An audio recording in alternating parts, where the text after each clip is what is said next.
All information given in this film is the personal opinion of the author. No third party may derive or assert any claim from that information.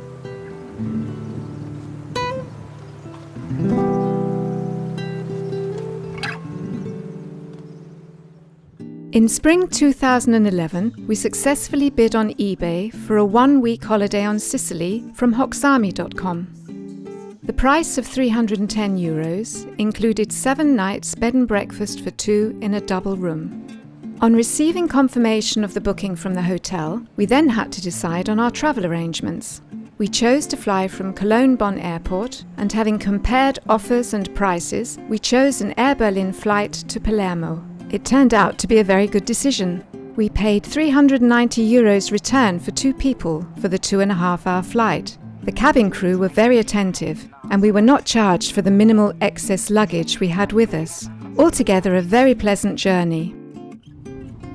In order to be able to visit some of the many tourist attractions in Sicily, it is best to rent a car, preferably a small one. In principle, you can choose between international and local rental companies.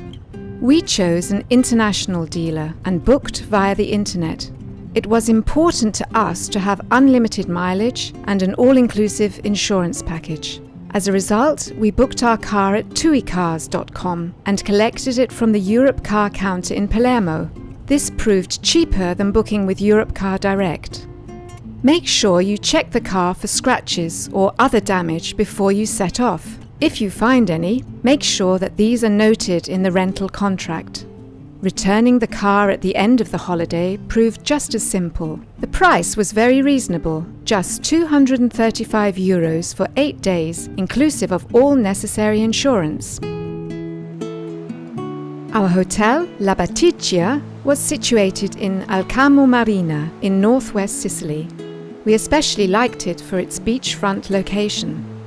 Indeed, the name La Battigia means shoreline. We were aware that the summer season had not yet started, and that we could therefore expect things to be quiet in the hotel. Looking back, we can confirm that our expectations were fully met. The hotel was freshly renovated, the staff were extremely courteous, and as for being close to the beach, well, it was perfect. We felt very lucky to have such a comfortable base for our day trips into the countryside. When planning to explore a region on your own, and possibly making a few detours off the beaten track, it is very important to have a detailed road map. We decided on a map published by Kümmerli and Frey. Sicily is the biggest island in the Mediterranean, so we knew from the start that it would be impossible to see all the sights and that we would have to make choices. We decided to limit our driving to 600 miles over the 7 days. It would certainly have been fascinating to take a look at the volcano, Mount Etna, or to visit the historic town of Syracuse, but we were not prepared to make the journey of 250 miles in 1 day, which such a trip would have necessitated. Our first trip leads us to the largest town in the area, Castellammare dal Golfo. Despite being a popular holiday resort, it has managed to maintain much of its original charm.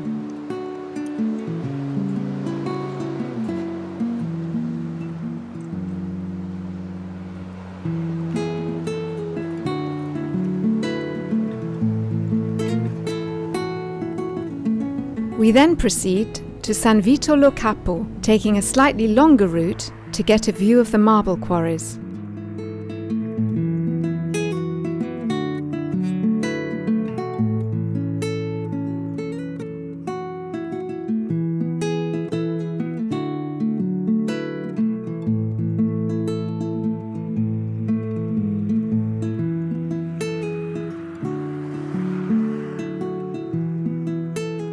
Trucks like these, carrying badly secured loads of marble blocks, are a common sight around here. Try to avoid driving behind them if you can. Incidentally, Italians use their horns not only to express their displeasure with other drivers. The horn is first and foremost a means of transmitting information and for communication. The Golfo di Cofano is a great place to take a break. and also popular with caravanners. We only make a brief visit to the town of San Vito lo Capo, preferring instead to climb Mount Monaco in order to enjoy the breathtaking view from the top.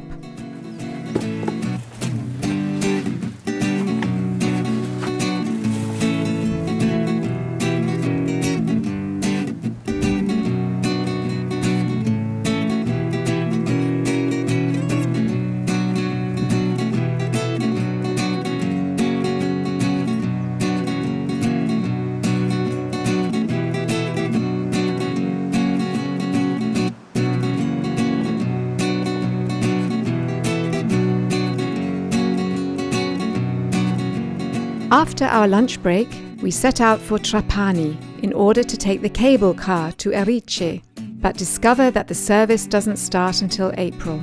However, the road to Erice starts at the cable car station, so we drive up instead. The travel guide Sicily, published by the ADAC, the German Automobile Club, is a good source of up-to-date information about Erice and our other destinations.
Today, we are planning to drive over the island to the south coast. We take the motorway to Mazzara del Vaio, leaving it near Castelvetrano, and follow the signs to the Parco Archeologico Selinunte.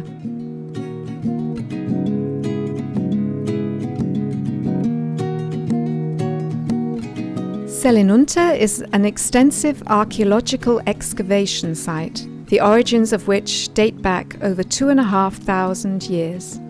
Greeks, Carthaginians, Romans, and Arabs have all settled here over the course of hundreds of years, sometimes trading and occasionally fighting with one another. In the 6th century, the town and the temples were completely destroyed by an earthquake. 1,000 years later, Selinunte was rediscovered and served principally as a quarry for building materials, until this was prohibited by Ferdinand IV, the Habsburg and Roman German king. The town has been under reconstruction since 1927. Allow several hours for your visit to Selinunte, especially in summer. Don't forget to wear comfortable shoes, since there are considerable distances to be covered.